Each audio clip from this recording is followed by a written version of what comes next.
All right. And we are live. So, good morning, everyone. My name is Amberly. I'm with Career Services. I'm here with Nikki Pebbles, also from Career Services. We're both so honored to be here this morning with Nicole and Cassie from FGS Global. So, thank you guys so much for joining us. We're really excited to be here to talk about this upcoming semester, the case study that we have. But before we get started into all of that, why don't you guys take a second to introduce yourselves? Maybe tell us a little bit about FGS Global and what kind of work you guys do. Great. Well, first off, thanks for having us. We're excited about our partnership with the university, and we're looking forward to meeting all of you and continuing our work with both Amberly and Nikki. So first off, I'm Nicole Dade. I have a couple roles at FGS Global, as does Cassie and many of us who work there. I've been with the firm for over 20 years. And one of my roles is leading DEI within the firm. And another role is acting as an HR business partner out of our DC office. So really making sure we're acquiring great talent, and our work here with you is hopefully going to be part of that, because we really like to think of our internship program as a real feeder to our junior level positions, and we think that introducing this case study and working with the university will we hope that will play a major part in that. I'll let Cassie introduce herself as well, and then I'll talk a little bit about FGS Global and what we do.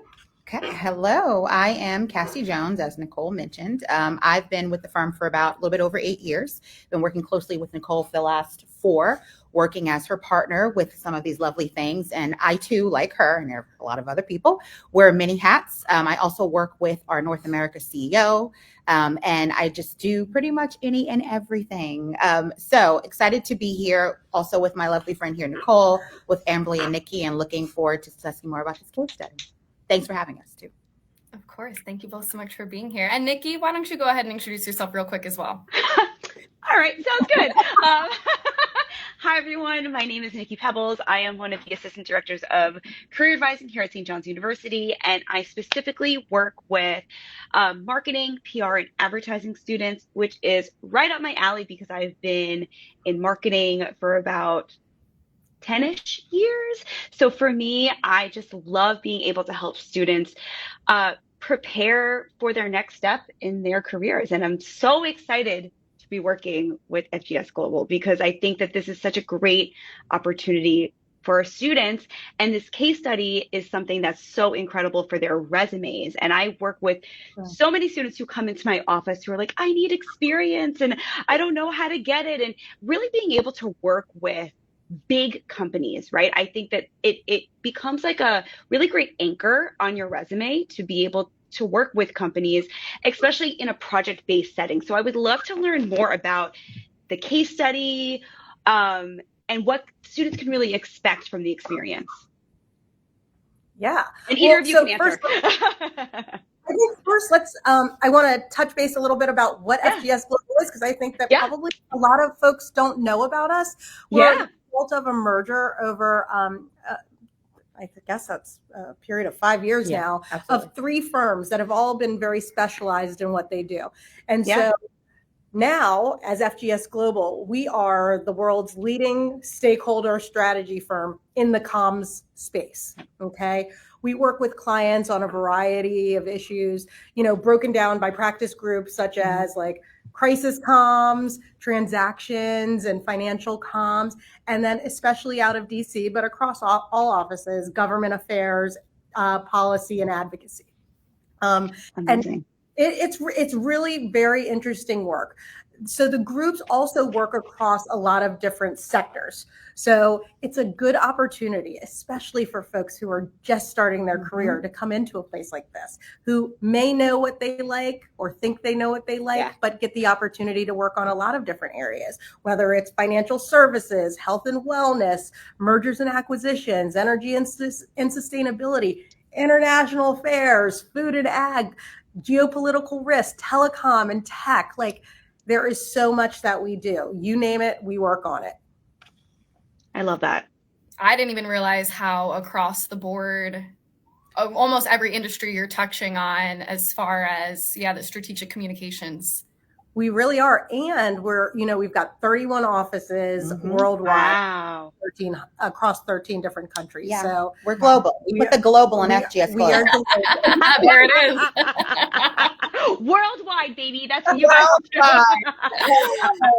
Love it, love it. Well, we're really excited this semester to be doing the case study with you and to give students a little bit of that real world experience and what does it look like to be working at a strategic communications firm.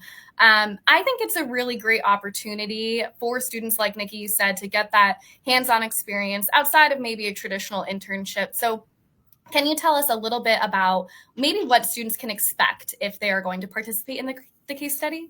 Sure, absolutely. So tying it into all that Nicole said, again, like we do so much and we receive various mandates across the board with our clients. It could be in strategy and rep, it could be in transaction and financial comms, but this one specifically that we're bringing to the university, which is exciting, is going to touch on reputation and strategy, right? And thinking about, let's say, with this group, our associates, you're coming in and you're learning first what strategic communications is, because half the time when you talk about it, folks are like, what does that mean? Like, I literally had someone said, oh, like, is it like Olivia Pope on Scandal? And I'm like,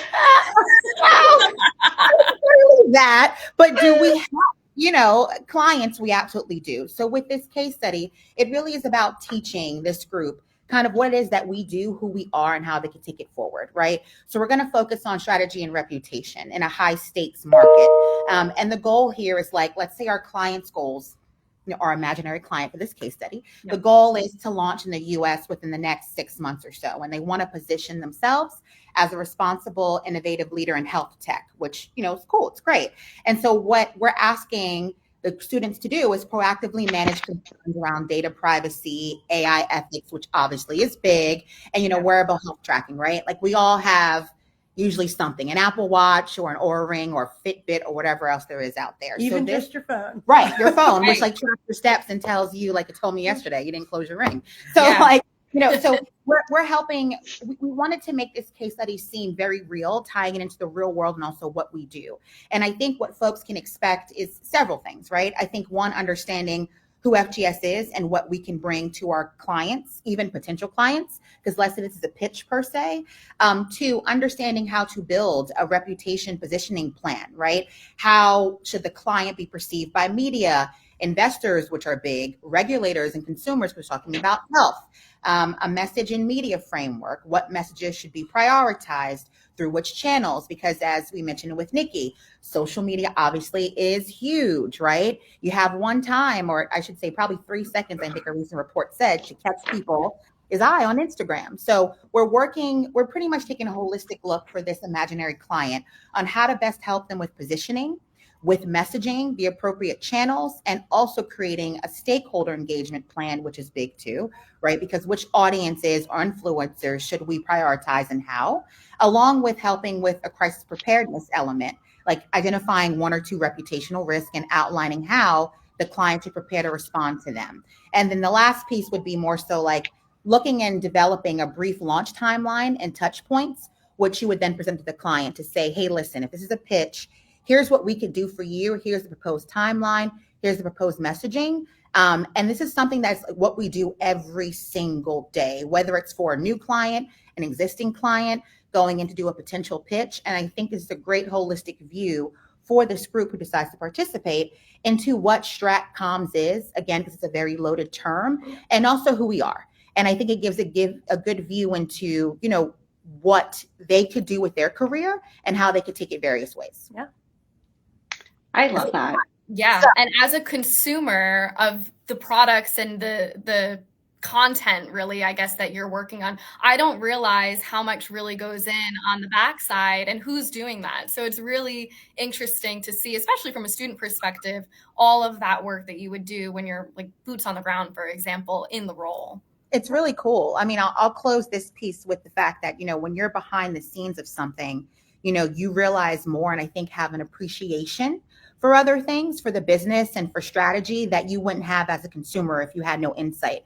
So I think this is perfect to give that insight and that viewpoint to understand kind of what goes into what we may see, a 30-second ad or whatever. It looks easy, but it takes a lot of work and months and years of planning. So. Yeah. Nicole, I would love to learn, especially since you work more on the HR side of things. I think students are always so interested of like where HR looks at when you're looking at someone's resume and you see an opportunity like this. And Cassie, feel free to jump in too as well. What do you think helps a student stand out in a situation like this, in an experience like this on a resume for a future employer? Yeah, I think, well, a couple of things. I think that participating in something like this case study is almost the equivalent of an internship. Mm-hmm. Yeah. You know what I mean? Now, we want to see internships too, of course. But if you are somebody who is graduating or recently graduated and you're looking for a job in the comm space, I'm going to look for relevant experience. Mm-hmm.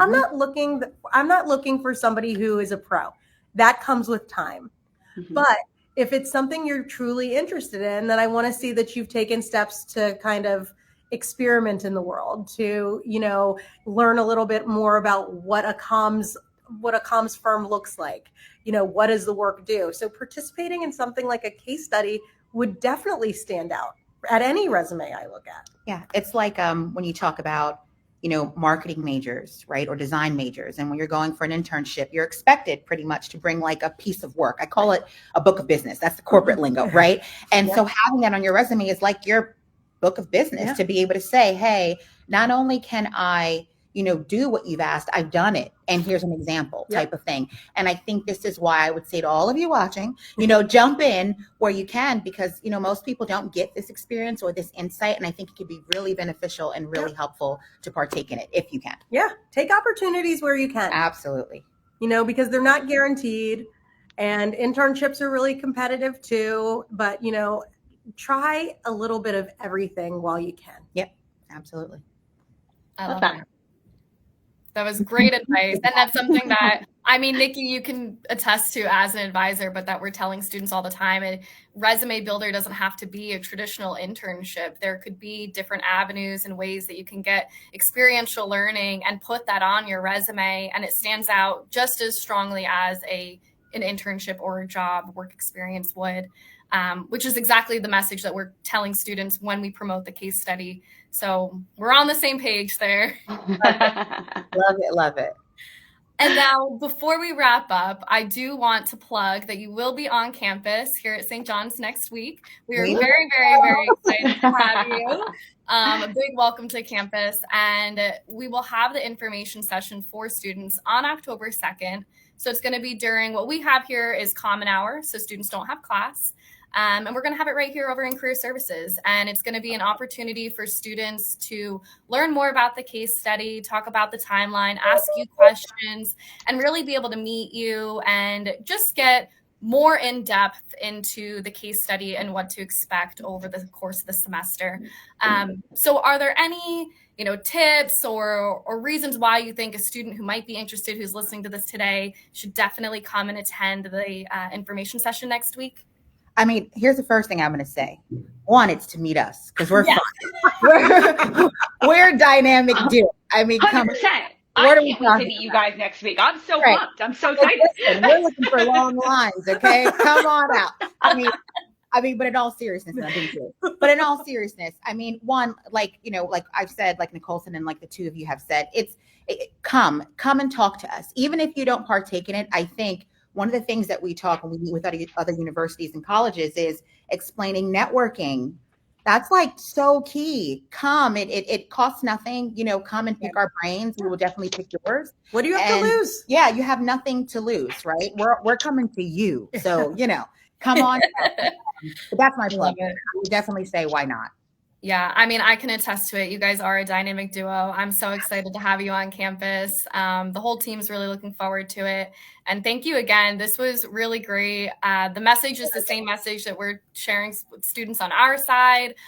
So hearing it from you guys, it resonates a little bit more. We can say it all day long, but when they hear it directly from employers and from the people who are going to be looking at their resume, it just sticks. So we appreciate you having you on. And I cannot wait to have you on campus next week. We're excited. Yeah, so excited. So excited. We're looking forward to it. Thanks so much for having us. Thank you for having us. All right. Woo!